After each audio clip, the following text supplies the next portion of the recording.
본래 우리의 순서에 따르면 이제 고린도전서 13장쯤 이렇게 가야 하는데요. 일전에만 말씀드린 대로 11장 17절 이하 성만찬에 대한 내용을 다시 뒤로 가서 살피려고 합니다. 다음 주에 우리 성만찬이 있잖아요.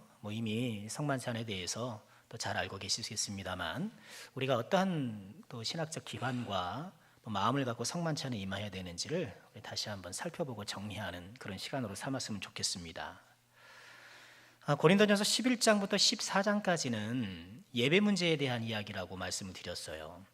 고린도 교회가 당면하고 있는 여러 문제 가운데 하나가 예배 혼란인데, 특별히 11장 17절부터는요 예배의 한 부분인 성만찬의 문제가 있었어요. 자, 성만찬의 문제가 어떤 내용이었나, 먼저 우리 본문을 좀 내용상 구분을 해보면 이 17절부터 쭉 내려가서요 22절까지는 이제 고린도 교회 성만찬이 어떤 문제가 있는가, 그 문제 상황을 짚어주고 있어요. 그리고 23절부터 29절까지는요 성만찬의 의미에 대해서 다시 한번 자세히 설명합니다. 성만찬이 어떤 의미가 있는가 설명을 하고, 마지막 30절부터 31절까지는 고린도 교회를 향한 실질적인 당부, 너희들 문제는 이렇고 성만찬의 의미는 이러하니 너희는 실제적으로 이렇게 좀 해라, 그렇게 실질적인 당부를 하고 마무리를 하고 있어요. 성만찬에 도대체 어떤 문제가 있었길래 이렇게 긴 문장을 할애해서 또 성경 봉독도 이렇게 오래 하도록 하면서까지 이렇게 언급하고 있는가. 자, 한 구절 한 구절 우리가 좀 살펴보면서 배워봤으면 좋겠는데요. 먼저 17절을 보면, 내가 명하는 이 일에 너희를 칭찬하지 아니하나니 이는 너희의 모임이 유익이 못되고 도리어 해로움이라. 지금 이제 말하기 시작하는 이 성만찬에 대해서는 너희들에게 칭찬할 수 없다.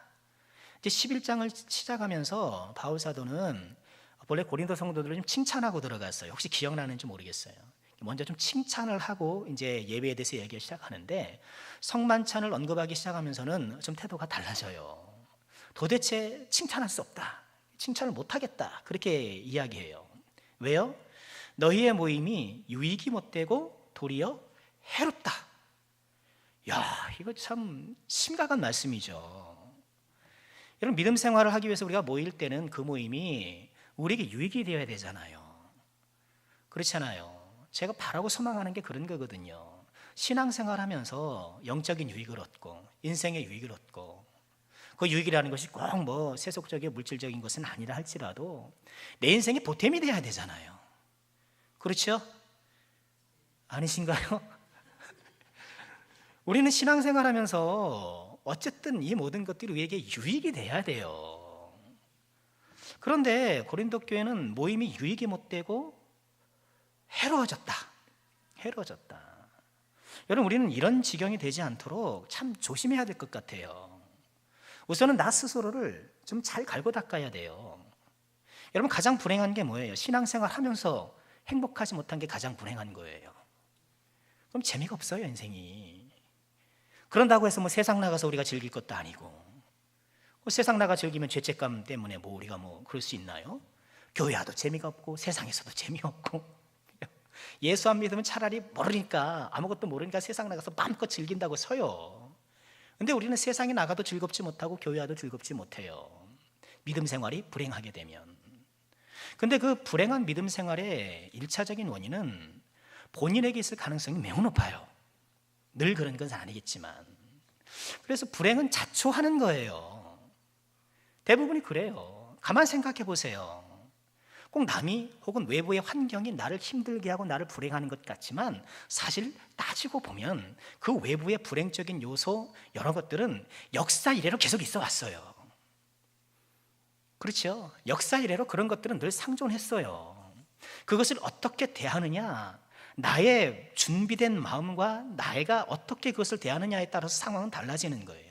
불행의 1차적인 원인은 나 자신에게 있을 수 있다는 생각을 갖고요, 내 믿음을, 내 마음을 내가 스스로 잘 갖고 나가는 것이 굉장히 중요해요. 그렇지만 그렇다 하더라도 우리는 또 어떻게 해야 돼요? 우리의 모임이, 또 우리 현실 교회가 우리의 불행에 일조하지 않도록, 우리의 행복하지 못한 신앙생활에 또 원인으로 작용하지 않도록 우리가 잘 돌봐야 될 필요가 있는 거예요. 그래서 교회의 조직도 정비해야 되고, 또 우리가 여러 가지들을 우리가 어떻게 하면 유익을 더 증대시킬 것으로 만드는가 함께 고민하고 기도하고 그렇게 해야 되는 것이죠. 자, 모임이 유익이 못 되고 도리어 해롭게 되는, 왜 그럴까요? 18절에 그 얘기가 나옵니다. 먼저 너희가 교회에 모일 때에 너희 중에 분쟁이 있다 함을 듣고 어느 정도 믿거니와. 이렇게 모임이 유익이 되지 못하고 해롭게 된 이유는 너희들이 모이는데, 고린도 교회가 모이는데 그 안에 뭐가 있다는 거예요? 분쟁이 있다. 여러분, 근데 분쟁은 좀 새삼스러운 게 아니죠. 고린도 우리 전서 시작할 때부터 고린도 교회엔 분쟁이 있었어요. 자, 무슨 파, 이게 참 중요한 게 아닌데 내용을 이해하고 있는가?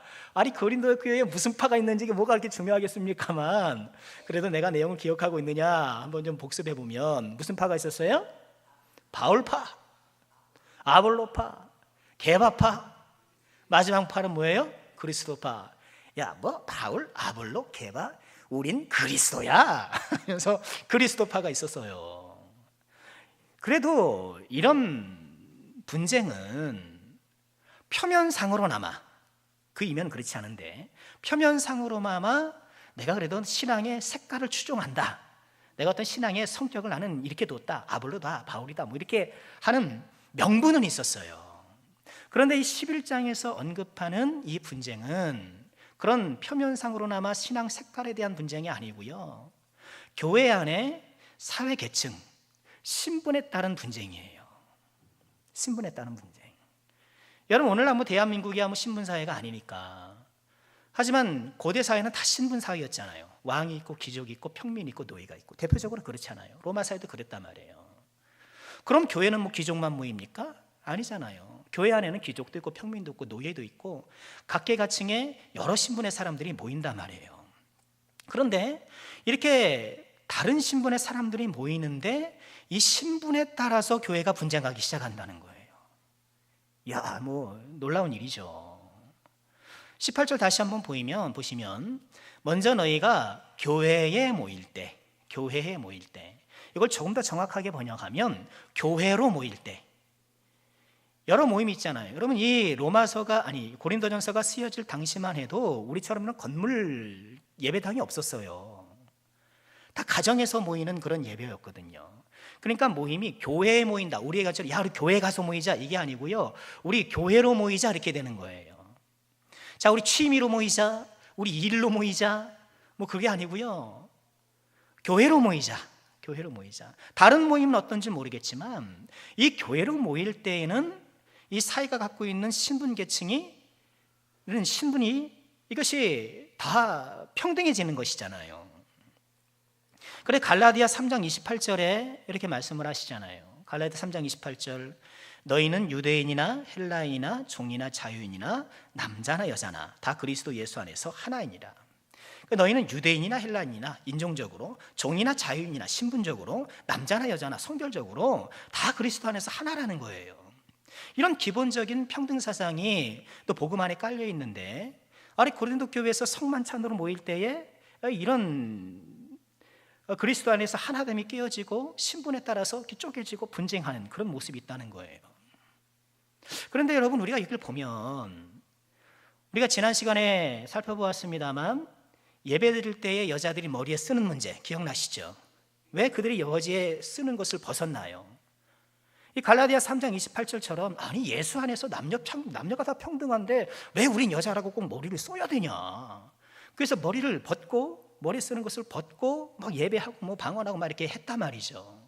근데 이걸 벗으면 뭐가 돼요? 나는 더 성적인 의사가 있는 여자입니다, 이런 사회적인 그런 제스처가 되거든요. 그런데 이렇게 평등을 주장하면서 머리를 벗었어요. 고린도 교회에 이런 평등 사상이 있었단 말이에요. 그런데 이런 평등을 주창하는 고린도 교회 내에 신분에 따른 차별이 존재한다는 게 또 웃기잖아요. 근데 교회 안에 이처럼 모순된 모습이 있는 거예요. 여러분, 이것이 죄악 많은 이 세상 지상교회의 현실일 수 있다는 것을 여러분 기억하시고요. 여러분, 우리 사람도 마찬가지 아닙니까? 우리 사람들도 사실 모순 덩어리예요. 모순이 바람직한 것은 아니지만 이 사람이 이런 모습이 있으면 또 어떨 때 보면 정반대의 모습도 나오는 거예요. 그러니 우리가 같이 믿음 생활하시면서 인간 관계 맺으시면서 상대방의 모순을 발견했을 때 너무 당황하지 마세요. 우리 죄인이라 그런 거예요. 저 사람 모순이라고 말하는 사람이 또 모순해요. 우린 다 죄인이에요. 자, 어쨌든 이처럼 교회로 모일 때에 신분에 따른 분쟁이 있었는데 18절 끝에 보면 뭐라 그래요? 어느 정도 믿거니와. 이야, 참 기가 막힌 말을 자꾸 해요. 그래, 너희들 교회로 모이는데 분쟁이 있다고? 그래, 어느 정도 믿어진다. 어느 정도 믿어진다는 거예요. 그냥 그럴만하다라는 거죠. 이 바울사도의 질책 있는 평가죠. 그래, 너희들 하는 걸 보면, 너희들의 성향을 보면 그러고도 남을 것 같긴 하다. 뭐 이런 투예요. 여러분, 하나님 우리를 보시면 어떠실까요? 우리 남성교회를 보실 때에 그래, 뭐 그럴만하다. 여러분, 우리는 좋은 일에 그럴만하다가 돼야지. 어떤 사람 보면 우리도 서로 그렇게 좀 평가할 때가 에이, 저 사람 그럴만해.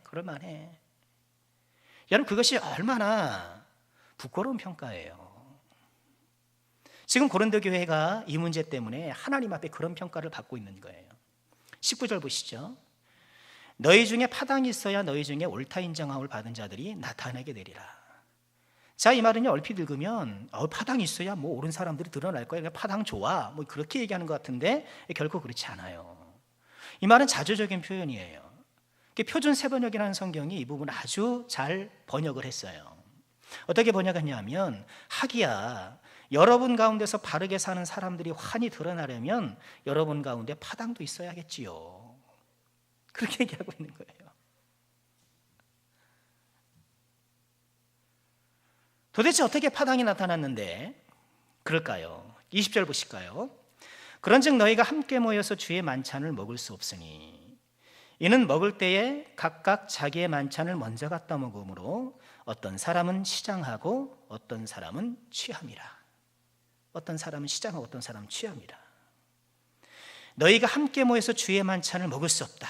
지금 이렇게 분쟁하고 지금 이렇게 신분에 따라서 쪼개져 있는 이 상황에서 주의 만찬을 먹을 수 없는 그런 지경이 되었다라는 거예요. 왜요? 먹을 때 각각 자기의 만찬을 먼저 갖다 먹기 때문에. 자, 이 얘기가 무슨 얘기냐 하면은요, 여러분, 처음에 예수를 믿는 사람들은 어떻게 예배를 드렸을까? 어떻게 예배 드렸을까? 그럼 주보가 남아있는 것도 아니고 예배 순서가 이게 전달되는 것도 아니고, 적어도 성경에 나와 있는 특별히 사도행전이나 이런 서신서에 나와 있는 모습을 보면 처음 이 초대교회 예배에는 우선 주일날 주로 모였던 것 같아요.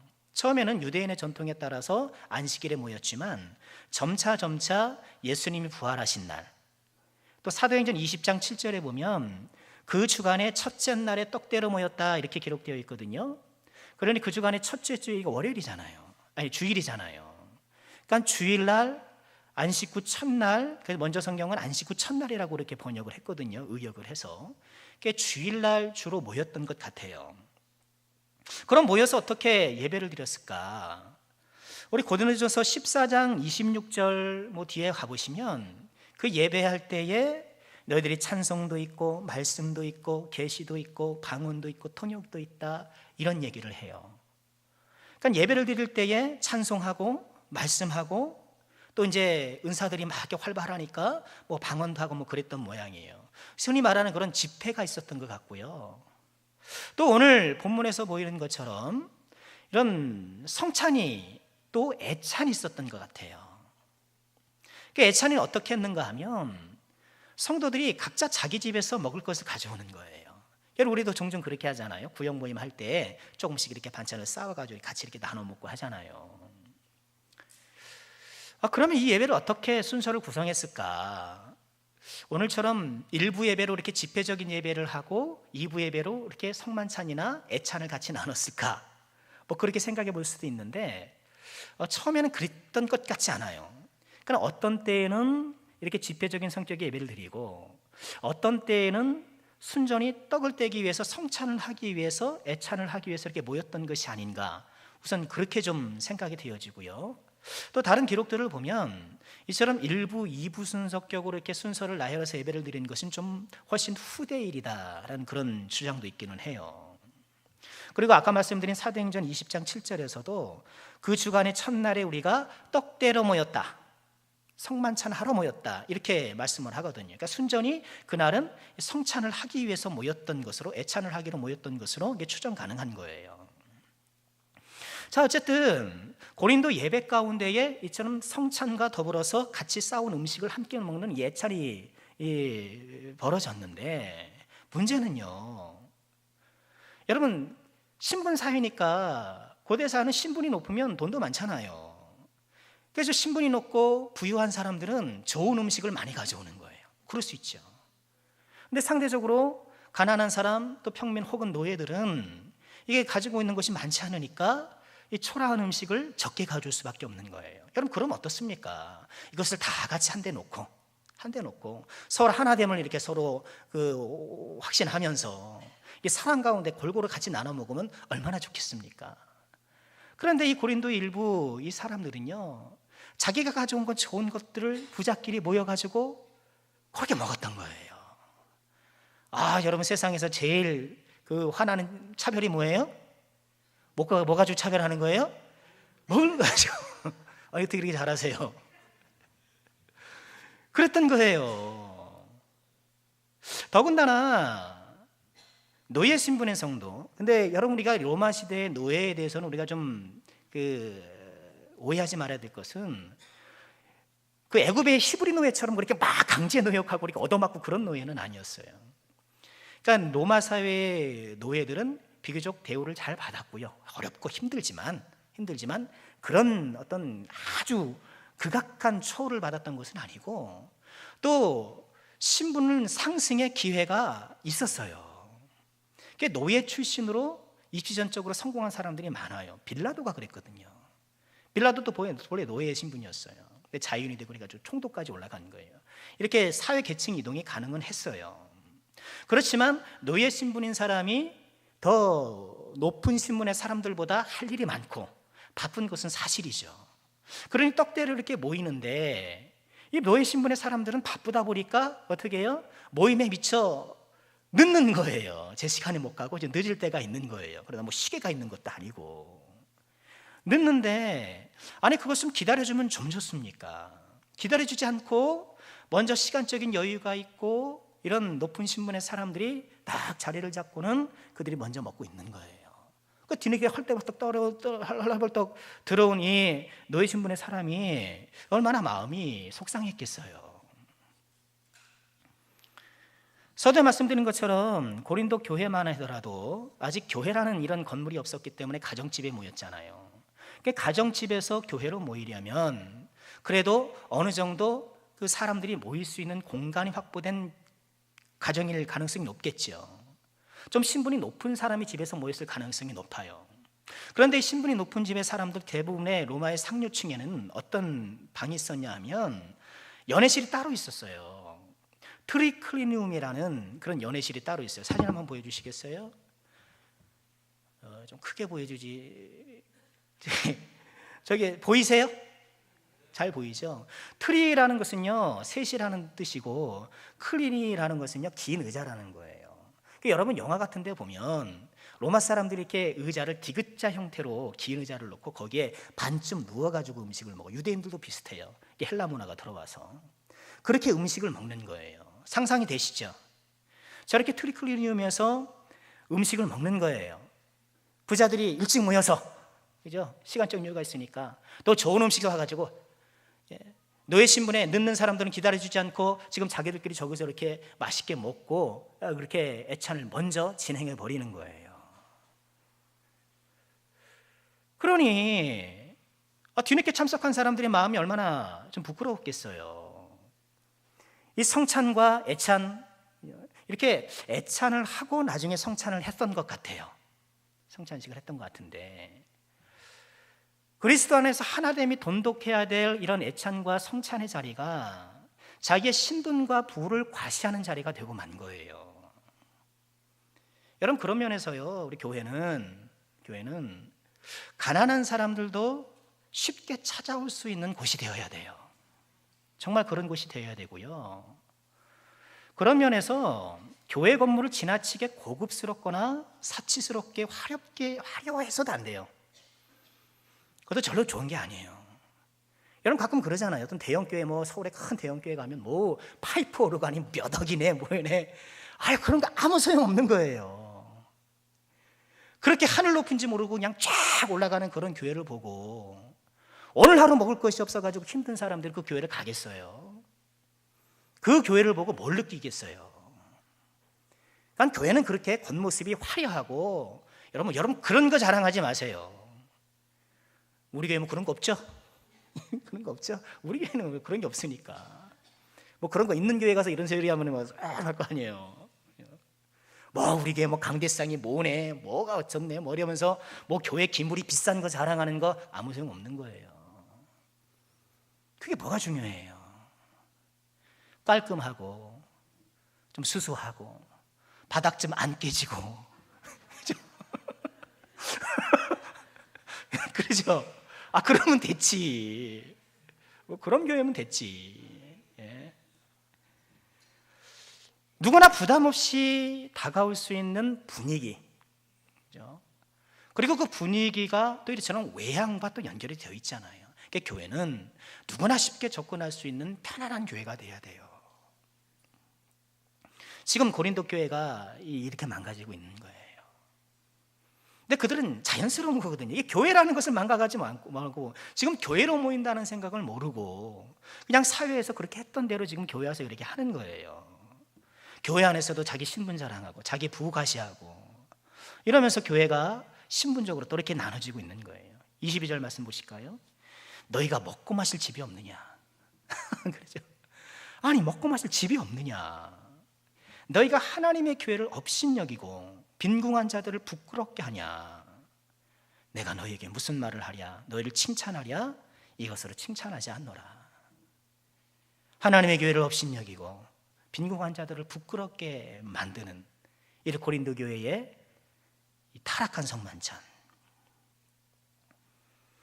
자, 이렇게 문제를 지목하고 문제를 지적한 후에 23절부터는 성만찬의 의미에 대해서 설명하기 시작합니다. 성만찬이 도대체 무엇인데, 이것이 어떤 것인데 너희가 그렇게 할 수 있느냐, 이런 의도겠죠. 23절 보실까요? 25절까지 우리 함께 읽겠습니다. 함께 합니다. 내가 너희에게 전한 것은 주께 받은 것이니 곧 주 예수께서 잡히시던 밤에 떡을 가지사 축사하시고 떼어 이르시되 이것은 너희를 위하는 내 몸이니 이것을 행하여 나를 기념하라 하시고 식후에 또한 그와 같이 잔을 가지시고 이르시되 이 잔은 내 피로 세운 새 언약이니 이것을 행하여 마실 때마다 나를 기념하라 하셨으니. 지금 이 성만찬은 23절에 따르면 누구에게 받았다라는 거예요? 주께 받은 것이니, 주께 받은 것이니. 지금 너희들이 지금 신분 과시하고 너희들 부부 과시하는 이 성만찬의 모임, 정신 차려라. 이거 주께 받은 거다. 주님께 받은 거다. 여러분, 주님께 받은 건 다르다는 게 뭔가요? 주님께서 직접 말씀하신 예식이라는 거예요. 오전에 그게 뭐가 또 있었다 그랬죠? 주님께서 직접 지정하신 예식 두 가지라고 말씀드렸어요. 뭐예요? 세례하고 성찬하고 세례예요. 여러분, 천주교회는 지금도 칠성례라고 해가지고 고해성사도 하고 여러 가지 성례가 많아요. 그렇지만 우리는 딱 두 가지만을 성례로 인정해요. 세례와 성찬이란 말이에요. 이것은 예수님이 직접 말씀하신 거예요. 여러분, 세례, 마태복음 28장의 말씀처럼 모든 민족을 제자 삼아가지고 세례를 주라고 말씀하셨잖아요. 예수님이 세례를 직접 지정하셨고, 성만찬은 어때요? 예수님이 직접 시범까지 보여주셨어요. 시범까지 시해주잖아요. 예수님이 세례는 직접 베풀지 않으셨어요. 예수님이 직접 세례를 베푸는 것이 아니고 요한복음 4장 2절에 보면 제자들이 세례를 베풀었다 이렇게 얘기를 해요. 예수님이 왜 세례를 안 주셨을까요? 예수님한테 세례 받아봐요. 나 예수님한테 세례 받았어? 이러고 다닐 거예요. 난 예수님한테 직접 세례 받은 사람이야. 서울 에스교회가 그런데요. 난 돌아가신 그 목사님한테 제자 훈련 받은 사람이 이런데요. 그게 뭔 소용이에요? 헛받은 거지. 너무 교회 비난하면 안 되는데. 우리 인간의 죄성이 그렇다는 거예요. 예수님 너무너무 잘하시니까 세례를 직접 안 줬어요. 바울 사도도 세례를 절제했어요. 고린도 교회 우리 초반에 봤습니다만, 내가 스데반의 집 사람이나 몇몇 사람한테 세례 주지 않은 걸 너무너무 다행으로 여긴다 그래요. 대개 사람들 그러거든요. 뭔가 좀 그 권위가 있고 뭔가 좀 화려해 보면 거기에 내가 얹어가지고 나를 높이려고 하는 뭐 이런 것들이 있잖아요. 아, 내가 누구 알아? 따지고 보면 직접 하는 것도 아닌데 누가 안다 이거예요. 이게 자기 자랑하기 너무 좋아하는 사람들. 성만찬 이 세례는요, 우리 예수님께서 직접 지정해 주신 그런 예식이에요. 더군다나 이 성만찬은 언제요? 23절 하반절에 보면 예수께서 잡히시던 밤에, 6월절이잖아요. 그러니까 6월절, 본래 유대인들이 지켰던 6월절을 예수님께서 성만찬으로 전환하신 거예요. 예수님께서 새롭게 이것을 성만찬으로 바꾸셔서 우리에게 계속 계승해 주신 것인데, 전달해 주신 것인데, 왜 예수님께서 잡히시던 밤에 했을까요? 예수님 이전에도 6월절이 2차례 더 있었거든요. 그죠? 다른 6월절에 해도 되고, 아니면 다른 때는 뭐 떡과 포도주가 없습니까? 왜 잡히시던 밤에 했을까요? 이 성만찬이 갖고 있는 의미, 예수님의 살을 찢고 예수님의 피를 쏟고 이 살과 피로 말미암아 우리가 영생을 얻는다는 이런 학습 효과를 극대화하기 위해서. 왜? 이제 다음 날 예수님께서 십자가에 못 박혀 돌아가실 것이니까. 그 십자가의 의미를 마음속에 두고 깊이 새기라고 잡히시기 직전에, 돌아가시기 직전에 이렇게 성만찬을 하신 것 아닙니까? 이처럼 예수님께서 직접 행하신 것이고, 어떻게든지 그 성만찬의 의미를 마음에 깊이 새기라고 잡히시던 밤에 해주신 것이고, 이처럼 성만찬이 귀한데 이 성만찬의 자리를 자기 신분을 자랑하고 자기 부를 과시하는 장으로 이용하는 이 행태가 얼마나 주님의 의도와 동떨어져도 얼마나 동떨어진 것입니까? 떡을 떼어주시면서 이것은 너를 위하는 내 몸이라, 이것을 행하여 나를 기념하라.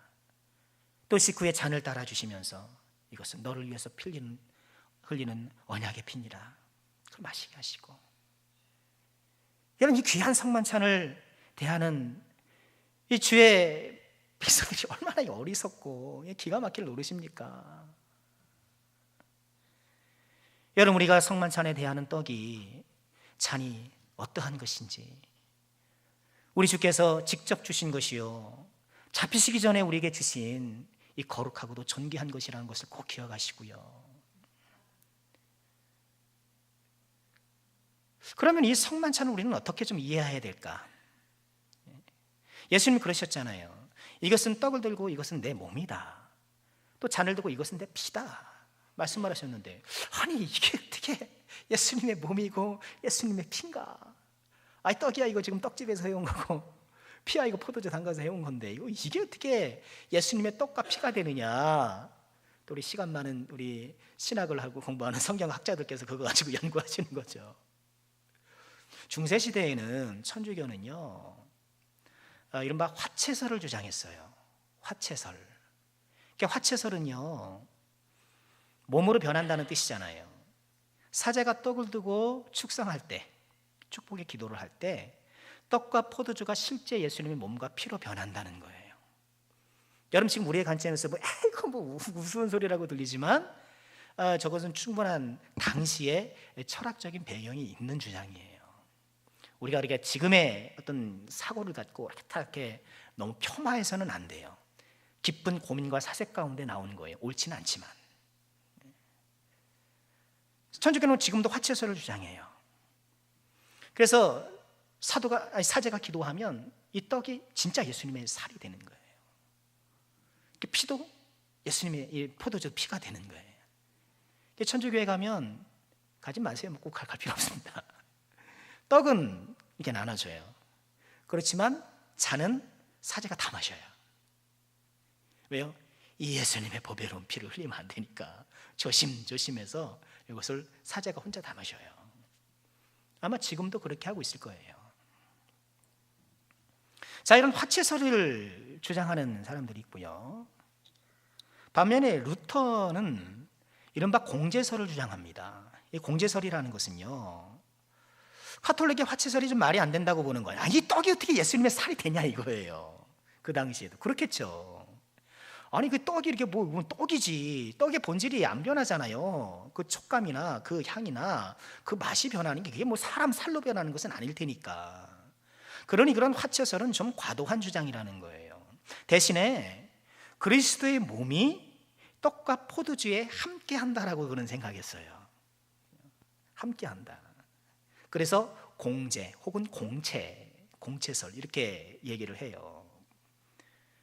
그런데 이 주장은 좀 그렇죠. 그럼 예수님이, 몸이 있는 예수님이 자 이것은 내 살이다 하고 떡을 줬을 때 그럼 몸이 여기 있는데 어떻게 이 떡으로 예수님의 몸이 들어가요? 그것도 좀 어려운 얘기다. 좀 이해하기 어렵다라는 것이고요. 또 세 번째 주장으로는요, 소위 말하는 상징설 혹은 기념설이에요. 이 떡과 포도주는 예수님의 살과 피를 상징하는 것이다. 상징하는 것이다. 그러니 여기에 너무 큰 의미를 둘 필요 없다는 거예요. 상징한다는 거예요. 그런데 얼핏 보면 이것이 맞는 것 같긴 하지만, 여러분 태극기가 국가의 상징이잖아요. 그런데 우리가 태극기를 찢으면, 예를 들어서 태극기를 찢으면 우리가 무슨 해를 당하고 그럽니까? 그렇지 않아요. 상징과 이 상징이 상징하는 본체와는 연결점이 없어요. 우상이 그렇잖아요. 우상이 연결점이 없는 거예요. 그러니 상징설로 많이 해요. 왜냐하면 나중에 보겠습니다. 뒤에 보면은 자기를 살피지 않고 떡을 마시고 잔을 마시면 자기 죄를 먹고 마신다고 해서 실제로 내가 먹고 마시는 것이 긴밀한 연결성을 갖고 있단 말이에요. 예수님의 살과 피에 긴밀한 연결성을 갖고 있는데 상징성은 그 연결성을 보장 못해요. 이 상징과 본체는 떨어져 있기 때문에. 여러분, 그래서 우리가 따르고 있는 이 성찬에 대한 그 개념은요, 이러면 영적 임재설이에요. 이것은요, 떡과 포도주에 그리스도께서 성령으로 함께 하신다는 거예요. 성령을 함께 하시고, 그래서 이 사실을 믿고 먹는 자에게는요, 이 떡과 포도주, 즉 예수님의 살과 피의 효능이 생긴다라고 우리는 그렇게 믿는 거예요. 여러분, 그러니 우리가 이 받는 떡과 잔은 어때요? 예수님이 성령으로 함께하는 그런 소중한 것이 되는 거예요. 그것 자체가 예수님의 살과 피 그 자체는 아니지만, 그래서 우리는 그것을 소중하게 다뤄야 되는 거예요. 그래, 여러분 성찬하실 때에 옆에 아기가 있다고 하나 먹어봐라 이렇게 얘기해 주시면 안 돼요. 애가 달라고 그런다 그래도 막 띄워주시고 그러시면 안 되고요. 그것은 꼭 세례를 받은 자, 그리스도의 몸에 가입된 자만 먹을 수 있는 거예요. 포도주도 마찬가지고요. 그리고 성찬에 사용한 떡과 포도주가 남을 때 우리는 어떻게 하는지 제가 거기까지 살펴보지 못했습니다만, 그것도 우리 교단 헌법에 따르면 지정된 곳에 묻거나 이렇게 그냥 막 처리하는 것이 아니고요, 그렇게 묻는 거예요. 그리고 내가 성탄 떡을 준비할 때에 막 먹어가면 이렇게 하면 안 돼요. 그러면 안 돼요. 자, 예수님의 살은 아니지만, 예수님의 살 자체는 아니지만 이 예수님의 살을 대한다는 마음으로 떡과 포도주를 존귀하게 대해야 되는 거예요. 자, 26절 보실까요? 너희가 이 떡을 먹으며 이 잔을 마실 때마다 주의 죽으심을 그가 오실 때까지 전하는 것이니라. 이 떡을 먹고 이 잔을 마시는 그 자체가 주님이 오심을 전하는 것이다. 이건 주님이 오신다는 것이 함축하는 게 뭡니까? 예수님 주의 죽으심을 오실 때까지 전한다. 그러니까 죽으신 분이 오신다는 거예요. 그러니까 부활하셨다는 것 아닙니까? 예수님의 죽음과 부활과 승천과 다시 오심, 이 모든 것들을 우리가 서로 떡을 먹고 잔을 마심으로 이런 극을 통해서, 이런 행동을 통해서, 이런 퍼포먼스를 통해서 알려주는 거예요. 우리가 서로 그것을 확인하고, 그렇지, 예수님 나를 위해서 돌아가셨지, 부활하셨지, 그리고 언젠가 다시 오실 것이지, 그것을 확신하고, 떡과 포도주를 먹을 통해서 밖에 사람들에게 이런 예수님이 하셨던 일들을 우리가 보여주는 거예요. 그러므로 27절 보실까요? 누구든지 주의 떡이나 잔을 합당하지 않게 먹고 마시는 자는 주의 몸과 피에 대하여 죄를 짓는 것이니라. 그럼 여러분, 성찬을 여러분 정말 준비하시고 맞이하시기를 좀 부탁드리겠습니다. 여러분, 성찬을 지금까지 어떻게 대하셨나요?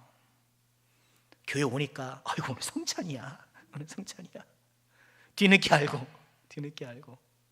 그래서 적어도 일주일 동안은 우리가 성찬을 좀 준비해야 돼요. 특별히 기도하시고, 더 우리가 거룩하고 성결하기 위해 노력하고, 주의 떡이나 잔을 합당하지 않게 먹고 마시는 자는 주의 몸과 피에 대하여 죄를 짓는 것이고요. 28절, 사람이 자기를 살피고 그 후에야 이 떡을 먹고 이 잔을 마실 것입니다.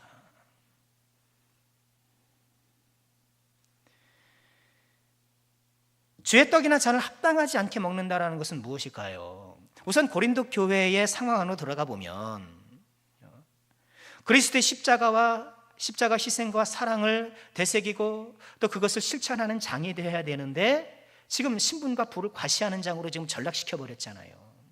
그래서는 안 된다는 거예요. 그러니까 성만찬이 갖고 있는 진정한 의미와 또 그 가치를 이해하고 또 그와 가치에 부합하는 마음과 삶을 통해서 이 성만찬에 임하는 것. 또 예수님의 십자가 희생과 사랑은요, 우리로 하여금 당연히 거룩한 삶을 요구하잖아요. 그래서 특별히 성찬을 앞두고 우리가 한 주간 나를 살피고 죄로부터 내가 멀리하고 또 거룩을 지향하면서 이렇게 자신을 살피면서 준비하면서 성찬에 임해야 한다는 거예요. 29절 보실까요? 함께 읽습니다. 주의 몸을 분별하지 못하고 먹고 마시는 자는 자기의 죄를 먹고 마시는 것이니라. 그러니까 주의 몸을 이렇게 무분별하게 자기를 살피지도 않고 그렇게 준비하지도 않고 먹게 되면 자기 죄를 먹고 마시는 거라는 거예요. 자기 죄를 먹고 마신다. 여러분, 좋은 음식을 먹으면 몸이 건강해지잖아요. 약을 먹으면 아픈 것이 가셔지잖아요. 근데 내 죄를 먹으면 어떻게 될까요? 내 죄를 먹으면 어떻게 될까요? 아이고, 목사님 어디 성찬 하겠습니까? 아이고, 성찬 못 하겠네요. 그럴 것이 아니고, 여러분, 우리 연약한 죄악들을 다 용서해 주시는 누가 계셔요? 우리 예수님. 우리가 어떻게 완전하게 일주일을 살 수 있겠습니까? 그럼에도 불구하고 우리를 주 앞에 세우고 성찬에 합당한 존재로 세우시는 예수 그리스도의 보혈이 있기 때문에 우리가 또 그 은혜에 의지하여서 담대하게 성찬에 나아가는 것이죠. 자, 이처럼 주의 몸을 분별하지 못하고 먹고 마시는 자는 자기의 죄를 먹고 마시는 것이다 라고 29절을 말씀한 후에 30절 보면, 그러므로 즉 주의 몸을 분별하지 못하고 먹고 마셨기 때문에 너희 중에 약한 자와 병든 자가 많고 잠자는 자도 적지 않다, 이렇게 얘기를 해요. 이거 굉장히 충격적이죠. 지금 고린도 교회에 약한 사람이 있고 또 병든 사람이 있고 잠자는 자, 죽은 사람도 있는데 그거 왜 그런가? 주의 몸을 분변치 않고 먹고 마셔서 그런 거라라고 지금 사도 바울은 얘기를 하고 있는 거예요. 그런데 우리는 좀 조심해야 되겠지요. 이걸 우리가 보편적인 일반화시키면 곤란해요. 아니, 그러면 어디 아픈 사람은 성찬 잘못해서 그런가? 다 어디서 뭐 인생에 좀 문제가 생기면 성만찬 잘못해서 그런가? 여러분, 그런 건 아니라는 거예요. 지금 바울 사도는요, 예수님이 부여해 주신 사도적인 권능을 갖고 있는 사람이에요.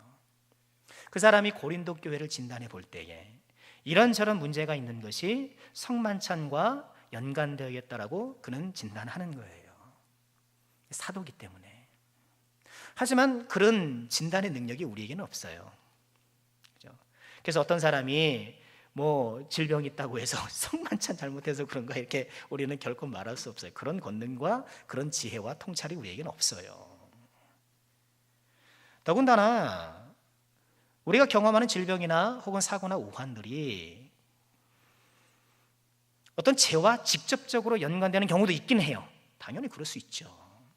그래서 그런 것이 닥쳐왔을 때에 우리는 스스로 하나님 앞에 나를 돌아보는 시간을 가져야 돼요. 내가 혹시 좀 하나님 앞에 좀 부족했던 것은 없었던가, 하나님 앞에 죄악된 것은 없었던가, 스스로를 돌아봐야 돼요. 그런데 그것이 지나쳐서 과도한 죄책감에 빠져서는 안 돼요. 여러분 그렇잖아요. 내가 뭐 한번 생각해봐도 아마 그렇게 내가 이런 일을 당할 만큼 그렇게 저기한 것 같지 않다고 생각할 수 있잖아요. 그럴 수 있죠. 그럴 때 우리는 어떻게 해야 될까요? 과도한 죄책감에 빠져서는 곤란하고요. 아이고 내가 죄를 져서 그래. 뭐 나도 모르는 죄가 있나 봐. 뭐 이러면서 막 스스로 죄책감에 빠질 것이 아니라 이처럼 나에게 고난과 우환을 허락하신 이면에 존재하는 하나님의 뜻을 신뢰하고, 그래서 우리는 인내하고 또 더 거룩하고 성결하게 나아가서, 여러분 그렇게 갈 때에 이 고난처럼 보이는 것이 나에게 축복으로 다가오는 것 아니겠습니까? 이 고난을 주신 하나님의 뜻을 내가 발견하고 싶고 내가 그것을 알고 싶은 마음으로 쫓아갈 때에 그 안에 하나님께서 주신 놀라운 축복들이 있는 거예요. 건강한 사람들이 누릴 수 없는 주님의 귀한 은총이 있는 거예요. 우린 그렇게 이 고난들을 대처해 나가야 돼요. 또한 우리는 고난 중에 있는 성도들을 혹여 정죄하지 않도록 우리는 늘 조심해야 돼요. 늘 조심해야 돼요. 여러분 우린 정말 그럴 수가 있다니까요. 제가 어렸을 때부터 교회 쫙 다니면서 보면 그런 말을 쉽게 하는 경우를 제가 꽤 많이 들었어요. 그러니까 저렇지. 그러니까 저렇지. 막 이렇게 그 사람이 당하는 고난과 내가 발견하는 어떤 그 연약함을 딱 연결시켜가지고 그렇게 그 사람을 이해하고 해석하고 정죄적인 발언을 하더라는 거예요. 여러분, 우리는 그런 지혜와 통찰력이 없어요. 우리는 그렇게 평가해서는 안 돼요. 하나님이 그 사람에게 깨달음을 주실 일이지. 그렇죠? 실제로 그렇다면 하나님께서 그 사람의 깨달음을 주시기를 우리가 기대하고, 물론 우리는 그런 느낌이 있을 수는 있어요. 그렇죠? 우리는 느낌이 있을 수는 있으나, 그러나 그것은 정확한 것이 아니기 때문에 그것을 내가 입 밖으로 표현하면 안 되고요. 혹시 내가 그렇게 느끼면 위에서 기도해 줄 일이죠. 위에서 기도해 주고 그럴 일이지, 그것을 내가 딱 말로 표현을 해가지고 바깥으로 꺼낼 일은 결코 아니라는 거예요. 우환으로 고통당하는 형제를 위해서 우리에게 허락된 일은요, 그를 위로하고 격려하고 소망을 주고 기도해주고 용기를 북돋아주고, 여러분 그것이 사랑의 교회가 아니겠습니까? 그게 주님의 교회가 아니겠습니까? 여러분 그러니 혹여 우리 남성교회 성도님들은 섣부른 판단으로 다른 성도들을 정죄하지 않기를 좀 부탁드립니다. 그리고 그런 얘기들은 대부분 부딪혀서 본인에게 와요. 당사자의 귀에 들어가요. 넘어지는 거예요. 사람이 뭘로 넘어집니까? 여러분 아시죠? 넘어져 봐서 아시죠? 날랜 사람들이 뭐 돌부리에 넘어집니까? 여러분들이 뭐 돌부리에 넘어져요? 우리 권사님들도 안 넘어지는데 말에 넘어지잖아요. 말 한마디가 막 그것 때문에 그냥 뭐 몇 년을 그냥 교회 와도 뭐 은혜가 안 되고 그렇게 불행 가득한 신앙생활을 하는 경우가 얼마나 많은지 몰라요.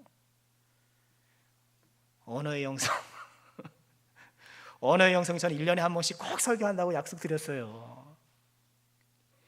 1년에 한 10번씩 할까요? 현실적으로 한 2번은 할까요? 상반기 한 번, 하반기 한 번. 여러분 언어의 영성 우리가 정말 필요한 거예요. 정제적인 언사를 하지 않도록, 혹여 나에게 뭐 그런 느낌이 들면 그냥 느낌으로만 간직하고 기도 제목 주심을 알고 그 형제를 위해서, 그 자매를 위해서 기도하는 것이죠. 31절 보실까요? 우리가 우리를 살폈으면 판단을 받지 아니하려니와 그렇죠? 우리를 살폈으면, 성찬을 앞두고 나를 살폈으면 판단 혹은 심판을 받지 아니할 것이다. 그러나 판단받는 사람, 심판받는 사람을 32절에서 위로해요. 우리가 심판을 받는 것은 주께 징계를 받는 것이니, 주께 징계를 받는 것이니 이는 우리로 세상과 함께 정죄함을 받지 않게 하려 하심이라. 여러분, 주께 징계를 받는다는 게 뭐, 징계라는 말 자체가 막 사람들 막 꽉 누르는 그런 것 같지만, 여러분, 주께서 사랑하시는 자에게 징계를 주는 거예요. 그리고 영어 성경은 이 부분을 대부분 디서플린으로 번역해요. 그를 훈계하고 그를 양육하고 제자화시키는, 우리 디서플린, 그 제자가 거기 있잖아요. 주께서 징계를 주신다면, 지금 너희가 주의 몸을 분별치 못하고 먹고 마셔가지고 약한 자와 병든 자와 잠자는 자가 있지만, 그렇게 판단을 받는 것은 주께 징계를 받는 것이고 주님의 사랑의 회초리고 우리가 세상과 함께 정죄받아 멸망하지 않도록 하려는 하나님의 사랑이다라는 얘기인 거예요. 이렇게 성찬을 잘못 사용하여서 설마 성찬을 분별치 못하고 먹는 바람에 어떤 인생의 고통을 당하는 사람들을 이렇게 위로해주고 있는 거예요. 자, 그러면 마지막으로, 그럼 고린도 성도들은 실제적으로 이제 어떻게 해야 될까? 어떻게 해야 될까? 두 가지예요. 33절부터 함께 읽겠습니다. 33절입니다. 그런즉 내 형제들아, 먹으러 먹일 때에 서로 기다리라. 간단해요. 그러니까 좀 기다려줘라. 좀 기다리면 되지 않냐. 바빠서 지금 늦고 있는 그 형제들, 지금 식사 시간에 늦고 있는 그 낮은 신분의 형제 자매들을 좀 기다려줘라. 여러분, 이것이 좀 우리에게 필요하지 않을까요? 좀 기다려주고, 좀 지켜봐주고, 또 뭐 좀 여유 있고, 그렇죠? 좀 이런 게 좀 우리에게 필요하잖아요. 34절 두 번째 당분 뭡니까? 함께 합니다. 만일 누구든지 시장하거든 집에서 먹을지니 이는 너희의 모임이 판단 모임이 되지 않게 하려 함이라. 그 밖의 일들은 내가 언제든지 갈 때 바로 잡으리라. 그렇게 정 배고프면 집에서 먹고 와라. 그럼 되잖아요. 너무 늦어가지고, 물론 기다린다고 해가지고 뭐 하루 종일 기다리겠습니까? 뭐 그럴 수는 없겠죠. 정 시장하면 집에서 먹고 와라. 33절과 34절이 이런 실제적인 지침이 이야기하는 것이 뭔가요? 다른 형제를 배려하라는 거예요. 지금 고린도 교회에 계속 이 문제 이면에 있는 것이 그거잖아요. 고기 논쟁도 마찬가지잖아요. 고기 논쟁. 그래, 너 믿음 있다고 해가지고 그렇게 막 먹지 말라는 거예요. 우상에 바쳐진 음식 먹는 거 보고 마음 벌벌 떠도는 사람들이 있다면 좀 그 사람들을 좀 생각해서 그들을 좀 배려하라는 거잖아요. 그건 마찬가지예요. 식사 시간에 부득이 늦는 사람, 애찬 시간에 부득이 늦는 사람, 그 사람들을 좀 기다려주고 그들과 좀 같이 나눠 먹고. 그게 뭐 어려운 게 아니잖아요. 그게 뭐 힘든 게 아니잖아요. 이는 너희의 모임이 판단받는 모임이 되지 않게 하려 함이라. 너희의 모임이 판단받는 모임. 여러분, 남성교회 모임은 어떤 모임인가요? 우리 교회는 지금 어떤 모임으로 안팎으로 비춰지고 있나요? 판단받는 모임 되지 않도록. 그렇죠. 교회가 이방 사람들에게 판단받는 모임이 되지 않도록, 이방인들의 구설수에 오르지 않도록, 여러분, 우리는 좀 스스로 돌아보고 우리 교회를 아름답게 갖고 나가야 될 책임이 있어요. 그래서 우리는요, 좀 남성교회가 좀 좋은 소문 나는 교회가 되기를 힘쓰셔야 돼요. 그렇죠? 그것은 우리가 정말 예수님 잘 믿고 순수하게 믿음 생활하면 자연적으로 발생하는 것이고요. 또 우리가 좀 적극적으로 노력해야 되는 것은요, 여러분 오후 예배 나오는 분들이니까 좀 이런 말씀 드리는데요, 어디 가서 우리 교회 홍보 좀 하세요. 아이고, 우리 교회 갔더니 뭐 누가 어쩌고 저쩌고, 아이고, 우리 교회 목사는 말이야, 우리 목사는 이렇쿵 저렇쿵 얘기하신 적 있죠? 여러분, 그것이 사실이라 하더라도 그게 뭐 덕이 될 게 있습니까? 그 사람 그 얘기를 들으면 뭐 교회 가고 싶겠습니까? 그러잖아요. 아니 식당도 그러잖아요. 식당도 가서 누가 한번 맛없어 그러면 저기 가서 맛없다 그러고 지나가다 그 식당 볼 때마다 맛없다 맛없다 막 그러고 소문을 내는데, 아니 우리 교회가 부흥하기를 원하고 우리 교회가 하나님 영광 드러내기를 원한다면서 우리 교회에 흉이 있을 수 있는 게 흉이 없으면 없어야 되는데, 그죠? 우리 교회 부족한 부분을 구태여 그것을 밖에서 이야기할 필요가 뭐 있겠느냐는 거예요. 그잖아요. 밖에 나가서 우리 식구 욕해봐야, 내 부인 욕해봐야 뭐 자기 얼굴에 침 뱉기죠. 부족한 거 있다 하더라도, 그죠? 내가 부족한 것을 발견하면, 여러분 하나님께서 나를 뭘 보게 하셨다면, 다른 사람들이 모르지만 나를 보게 하셨다면 우선 기도하라는 거예요. 우리 교회가 아이고 좀 이런 것이 보여, 그럼 우선 기도하셔야 돼요. 이게 순서예요. 이게 순서예요. 말하기보다, 소문내기보다 우선은 좀 기도하고, 또 그 문제가 있다라고 한다면 또 좀 담임 목사한테 얘기하셔요. 얘기하셔서 우리 교회가 더 좋은 교회가 될 수 있는 여러 방안들을 함께 고민하고 기도해야 할 일이죠. 자, 말씀 마치겠습니다. 고린도 교회의 성만찬의 문제 우리가 같이 살펴봤는데요.